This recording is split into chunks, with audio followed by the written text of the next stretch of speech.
Hey, it is your buddy, Peace and Harmony, with you here today. Much love going out to all the beautiful empowered harmonizers. We're zooming in and focusing in on a great viewer question, and that is how to handle, quote unquote, what they're calling the domestic psychopath. Actually, in this case, it is a female, someone who isn't, in the news or a movie star or something of that nature, but someone who is, quote unquote, your everyday Sally, your everyday Jane, someone who is looks on the outside just like a typical person, and yet there's something lurking underneath which is quite problematic. And the issue when we talk about female psychopaths is to understand their traits that sets them apart from the norm of the population. So you have to understand that as most women, they're empathetic, nurturing, caring human beings. As the bearer of children, there's emotional, physiological, and hormonal differences that are typical of a female versus a male. And these qualities, though, which you would think would be ingrained, instinctual in any woman, are really not present in the psychopathic female. So despite the appearance that they look like an everyday regular person, or they can be extremely attractive or intelligent, oftentimes they do have this extreme intellect. They have a lot of energy, very motivated, very driven. They're very ambitious. They can have really this outward going energy, meaning they don't like to be bored. They don't like to sit still. They don't like to just sort of sit on the back burner. They're either hyper arousing of others, meaning especially hypersexualization towards others, meaning making everything sexual or provocative in nature, even the most mundane of things. There's a certain energy that can be exuded from these types of people where they sexualize their environment. It sounds strange, it sounds odd. However, if you have encountered one of these people in your life, you'll know exactly what this is. And really, until you've experienced this or worked with somebody like this or been in a relationship, it's very difficult to understand how this is experienced. It's something that can't really be explained, although we're trying on the channel. It is experienced. And so there's this sort of feeling that they change not only the temperature in the room, but the perception in the room, the energy in the room. You might heard, this person lights up the room. These are sort of idioms that you might hear. This is certainly the case with a female psychopath. It's kind of like all eyes on them. There's a certain magnetic quality that you might feel around them. There's something in their etheric being, their etheric energy, which is the emotional, invisible energy that seems to, emanate from them, that is different, and it sort of changes and contorts and kind of perverts things. In other words, it just has the way to rearrange your perception of not only kind of reality, your everyday life, but really specifically of your interaction with the room, your especially perception of what's going on, as well as your own values. All of a sudden my cares melted away. All of a sudden it felt like my prayers were answered. This person was the antidote for my tough life. This person was, my saving grace. This person was the most beautiful, charming, enigmatic woman in the world. I mean, you hear all these statements from people who, men particularly, who have engaged with these people. Everything was off the charts. I couldn't keep my mind off of them. We couldn't keep our hands off of each other. It was bliss. It was, there's all this sort of, especially hyper arousal that is experienced by people who have been targeted by them. And so it's important to understand that a female psychopath, which oftentimes might be different than what you hear as a typical psychopath, particularly those who find themselves in violent, incarcerated, a lot of the psychopathy in the population is found in that criminal system, and particularly men at that. Oftentimes it's very difficult, it's thought, to diagnose and treat female psychopaths not only because they hide it so well, but usually it's diagnosed as something else. It's misdiagnosed and it just goes undetected. It just is dismissed. They might be labeled as narcissistic or generalized anxiety disorder or something of this nature.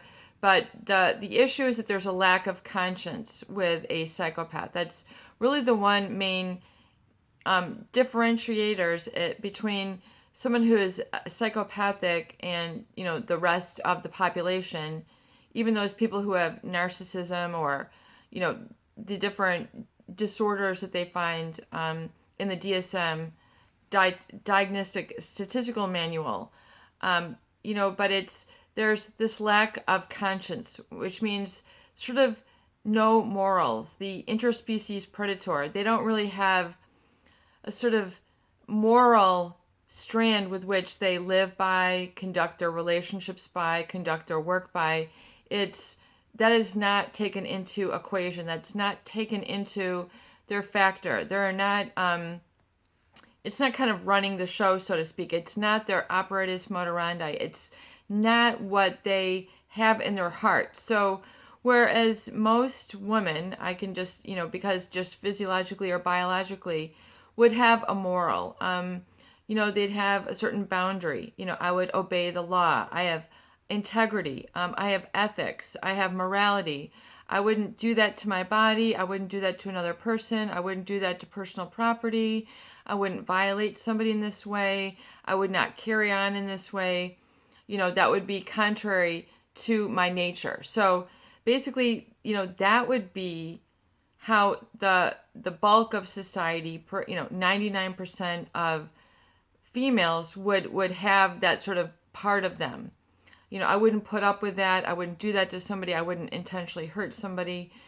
And knowing that, and especially in a sort of deliberate or calculating manner, such as the psychopath does. They basically work to unravel people through this sort of psychological perverting or twisting of things, such as violating people's boundaries. So based on this sort of hyper arousal and penchant for high risk activities, you might say, oh, this person has so much energy. Yet oftentimes this energy is violatory in nature, which means it's going against specific societal norms. In other words, boundaries of space, boundaries of time, boundaries of your work protocol, respect. They do not abide by that. In fact, they will work to tear these down and break people down and sort of get them where they're always thinking about them and then sort of hyper aroused and hyper focused on this individual. It does eventually become as an addiction. There's a unique combination of chemicals that are, instigated or provoked in the individuals whom they are targeting or whom they are in association with, where they're agitating in nature, whether it's positive or negative. This is how they get control. There's so much to the topic, but it's to understand that the psychopath has a drive to take whatever it is that they want, and without conscience, without respect, without where most people would draw the line, the psychopath will just blaze right through it. They'll just steamroll right through it. It has no relevance. They don't feel an inhibitory factor by this morality. And because of their wiring, the way that their brains are, they have a hypersensitivity to dopamine, as well as a reduced activity in the amygdala, the prefrontal cortex, the reward centers, as well as these centers of the brain which are responsible for planning and sort of looking forward, dreaming, responsibility, learning once again. These areas are found to have lower activity than the norm or the rest of society. So with this combination, and oftentimes an increased level of testosterone in the female, makes them sort of aggressive or sort of driven, very accomplishment oriented, yet without morals, without empathy, without sort of concern or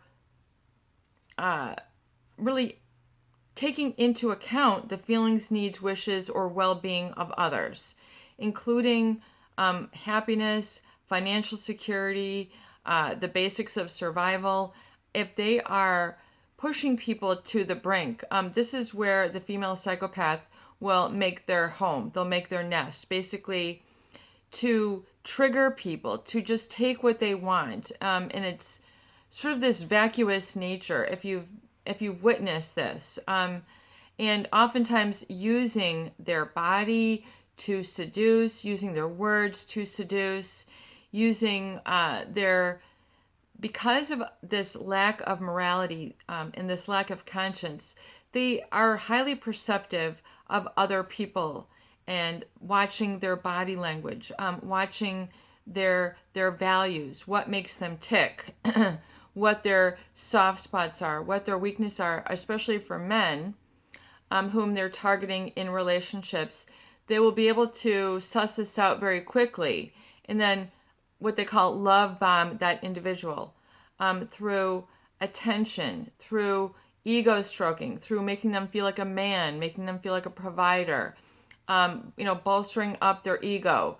They'll be very perceptive in the way, once again, that the rest of the norm of society is not perceptive. So it's kind of, I just want to call it like a psychopathic X-ray vision or an infrared vision. They see things through their own perspective that gives them the ability to target and circumvent and bypass really what most people would have as an emotional stop. Like, no, I shouldn't do that. That would be wrong. I shouldn't lie. I shouldn't cheat. I shouldn't steal. I shouldn't hide. I shouldn't, create a false front. I shouldn't be inauthentic. I shouldn't be fake. So the degree to which most people would put their foot down and just not even be physically capable of doing specific things, such as lying to the degree that they do, falsify their emotions the way that they do, falsify their persona, their mask, their facade, have double and triple lives going on, meaning that they will have, somebody over here whom, they're pretending to be in a relationship with. And I say pretending because the psychopath, if you look at a lot of the studies, it has been shown that, they don't experience emotions really the way that, once again, most people do, especially the abstracts. They don't really perceive things like love, freedom, sort of patriotism to your country, the feeling of sentiments of being in awe or the sublime, or having love and connection to other people, feeling empathy, once again, compassion. They don't register this. This is not going on in their body, in their heart. They're, as a psychopath might describe themselves, that there is ice water running through their veins. So another term is that they're cold-blooded. Okay, so, and this is in a very, not just as a figurative, but in a very literal sense. If a psychopath will tell you, that, they don't really also experience fear. They don't experience fear, which gives them the ability to do a lot of other things that other people would be afraid to do. They just wouldn't do it. It would not be moral. It would not be right. That's what fear is. I might get caught. This is wrong. I shouldn't do this. This is against the law. This is against morals. So that's, they don't experience that. But they do experience boredom. So they need to keep stimulated. They need to do something. And oftentimes this equates then to high risk behaviors, promiscuity, this tremendous amount of energy, where they just seem unstoppable, invincible. Wow, that person is really on fire. Wow, this person is just headed straight for the top. Wow, this person is just, bypassing every sort of guidepost or something milestone in their career, and they're just shooting up to the top. So you might hear a lot of this as descriptors of them. And normal people can also have this, but we're talking about the people who are psychopathic, who do not have a conscience. And particularly, what does this look like for a male who has gone through this sort of hyper arousal? It's important to understand, I feel, to heal, is to look at the cause that's created the effect and to realize it doesn't have anything to do with you.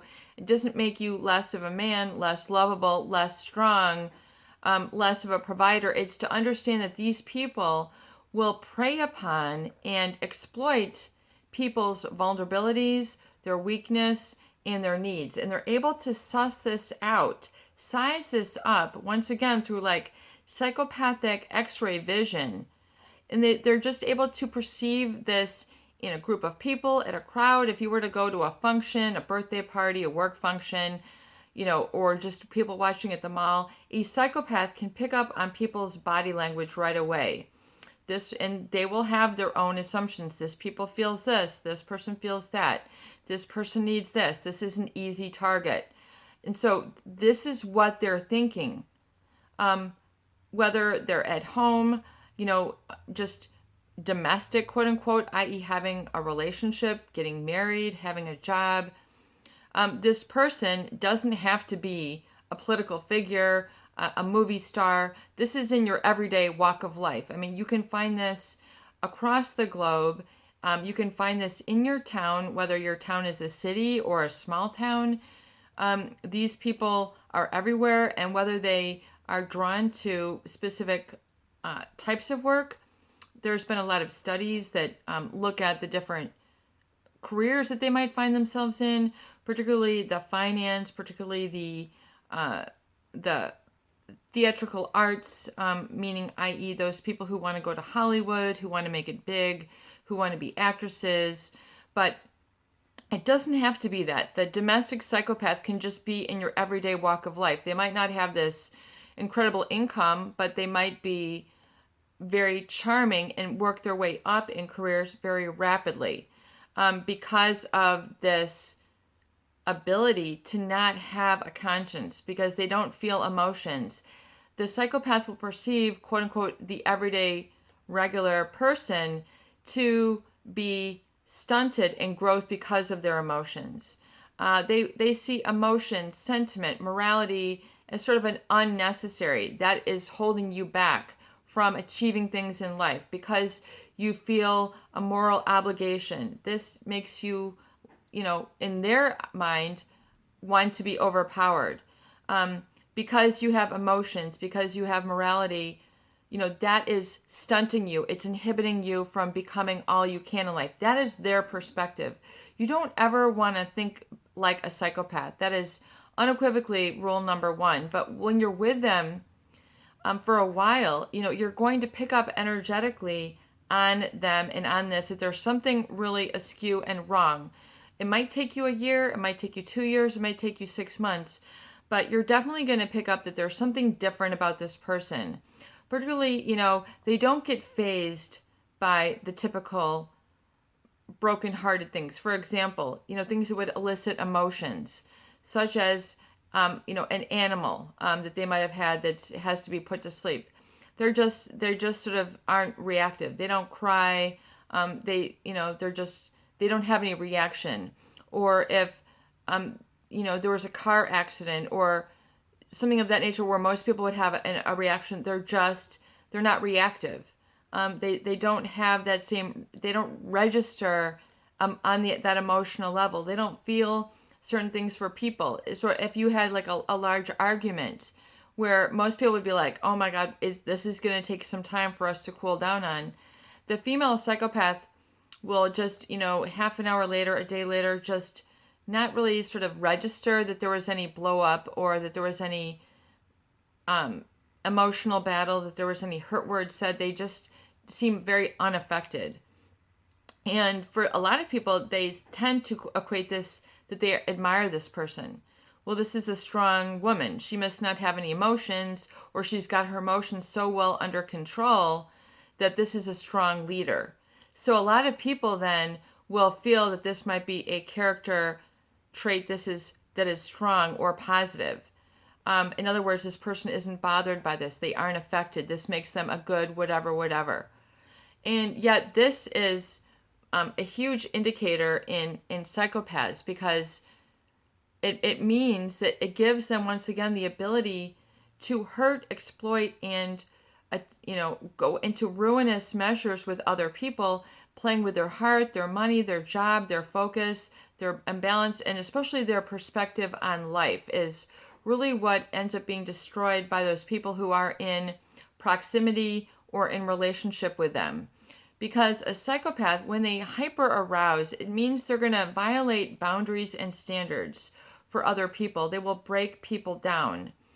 Breaking them down meaning that they'll interrupt them when they should be focusing, interrupt them when they are at work, interrupt them when they should be sleeping, send them provocative pictures, texts, and sort of create a brew of paranoia, sort of skepticism, and basically, and there's a whole spectrum of quote unquote the domestic psychopath with how they manifest it, meaning in to what degree or how.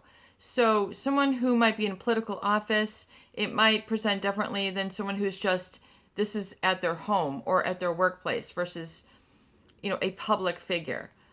And, just as there's a variety of people, there's a variety of how psychopaths look, behave, and what they do. But there's a very specific common thread, and that is this antisocial, this lack of conscience. And antisocial meaning against the very good value of society. In other words, humanity.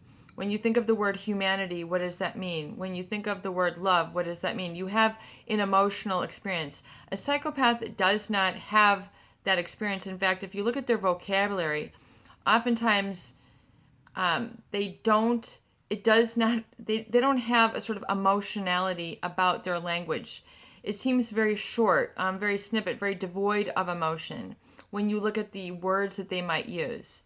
And you can study those people who are psychopathic, who are in the news or political figures, and you'll see that they don't have that same warmth. They don't have that same emotional tenacity. They don't have that same fiber within them, and you can feel this as well as look at their language patterns. And studies have also been done about the use of emotional language in psychopaths, and oftentimes they just don't have emotional content. They can't really define it. And when they see people in the world who are having everyday relationships, they'll say, oh, look, this person is holding hands, or, oh, look, this, he wants to feel like a provider, so I should let him do this. He wants to, be my one and only, so I'm going to tell him this. So they will have an ability to groom and sort of cultivate their targets according to their values, their soft spots, their weaknesses, and then basically use these against them to destroy. Particularly that of being, what, a man might want to feel is like, I feel like a man, I feel like a provider, I feel like my masculinity is present, and I can open up the door for this person. I can pour their coffee. I can do, pay for their bills, or whatever it is that makes them feel like a man. So a female psychopath will exploit this right away. I mean, she will invite this. She will encourage this, and she will find this out, what the weaknesses are, and she'll pick up on this by people's reaction. So it's like there's a constant sort of study and observation. These females can be very standoffish and have sort of a very blank slate when they're sussing people out. But you'll find that they sort of position themselves according to ways that are deliberate and calculating. Not only through communication, but through where they are in the room. It sounds very strange, but they'll make use of everyday objects like lighting, furniture, gardens, just to position themselves. And not in just like, oh, we're in a nice setting, but it's in a way that is seductive and sort of hyper arousing in the way that they want to control or psychologically control those people. And once again, it's very difficult to explain. It is something, though, that you have to witness or experience or have this. The psychopath will know unequivocally that they are, that they are different from the norm, that they don't have things like emotions or morals, quote unquote, holding them back. And so they'll use this to their advantage, and they know it to be so. And so violating of boundaries can be time. It can be just everyday things like the way a structure is in a family. They'll violate the way the structure is. In other words, you shouldn't be emailing this person or texting this person, yet here they go. You shouldn't be talking to this person in the company. It's just not how our protocol is. But you'll find that they just sort of bypass regular organizational structures, and here they are in the CFO's office or the CIO's office, and they're talking up to this person or the mayor or whoever it is. You'll find oftentimes that they'll do these, even the quote unquote the domestic psychopath, what they will do in terms of just sort of violating of societal norms. So if you see this, any of these few traits and qualities, and you've experienced what they might call the psychopathic exposure, where you expose them for double and triple lives, meaning, where they're having sort of one relationship and then hiding it, and then another relationship here, or it can even be a number of different careers, which are completely disparaging, or, conflicts of interest, or don't, in other words, here's a person who is a nurse, but then over here, they're a lawyer. And they might falsify documents or whatever it is that they need. They might have bank accounts in different situations, definitely love interests, even living situations. You might be dating them for 3.5 years and you never knew that they were living here because they just hid that whole relationship for several years. See, most people would not be able to, do that. They wouldn't be able to hide a whole other side of their life from their love interest. It just would not be energetically possible. It would just take too much energy. But the psychopath has this energy or ability to do these things and not feel bad, remorse, regret. To them, it's just business as usual. It's just how they are. And they don't learn because they don't feel that they have done anything wrong. It does not register to them that they have hurt somebody. It doesn't register to them that they shouldn't be doing this, that they should not be going against the law, that they shouldn't be, engaging in this violatory, behavior. Just, there's nothing there to stop them. They'll just take whatever it is that they want and do what they want to get what they want. So unequivocally, within the people who they've targeted, there's definitely something that they want. If anything, an avoidance of boredom, a way to, and then, cause oftentimes a clash, just to kind of get life exciting for them. So they'll might, maybe cut, edges close where, two people are finding out or, about them, and they're, maybe they're meeting two people at the same restaurant, for lunch, and they're sort of doing this juggle dance. Or, they'll have a date with somebody that'll finish up at 4, and then at 4:01, here comes the other person, and they'll literally just, drive and then move the corner, and then here's their other date, and they just will line themselves up like this. Whereas most women would not be physically able to do that, or it would be against your health. It would just not be wise. So, even quote unquote the domestic psychopath, which is a great question, you need to understand that these are, in your everyday environments. These are people in your everyday work environment, community, your neighborhood. So it's important, though, that you understand not only the difference of how they're wired and its effect on others, but also to understand when you're being targeted, what this feels like, and why it is you're hyper aroused, going crazy. You feel like you don't, fit in your own skin anymore. You feel like you're not living by your values or have that sense of reality. It's because they strip people of this. It's such a violatory energy in nature that they basically sort of bleach.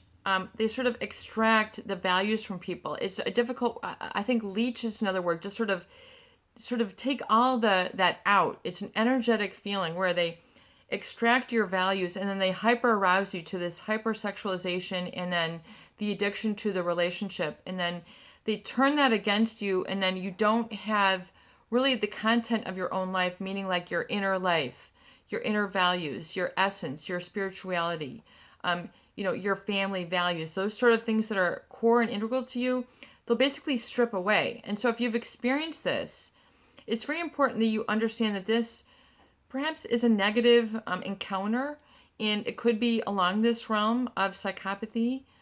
Even if it, seems shocking, this couldn't have happened to me. It's very important for you to acknowledge the deleterious or negative effect, and then, without a doubt, let these people go. Go no contact. Get away. Get distance. Get time. Clear out your environment of things that they might have given you, because all these, can be used as ways to get back in, and also be very keen as to if this person if you've exposed them, or maybe you just, learning about this now and you find out, when what, this is exactly what happened, then just unequivocally end it. You don't need to make any explanations, excuses, explain and justify. Just stop. And then, just say, you don't even have to give a reason. Just delete the number, delete the pictures, hand them back the keys, change the locks, whatever it is you need to do. Just cleanse them from your life. And I offer a lot of tools here on the channel, but I think that's a great viewer question. This is your buddy, Peace and Harmony, and I hope these videos do help. Please share and please subscribe for more great tools, videos, discussion, and support.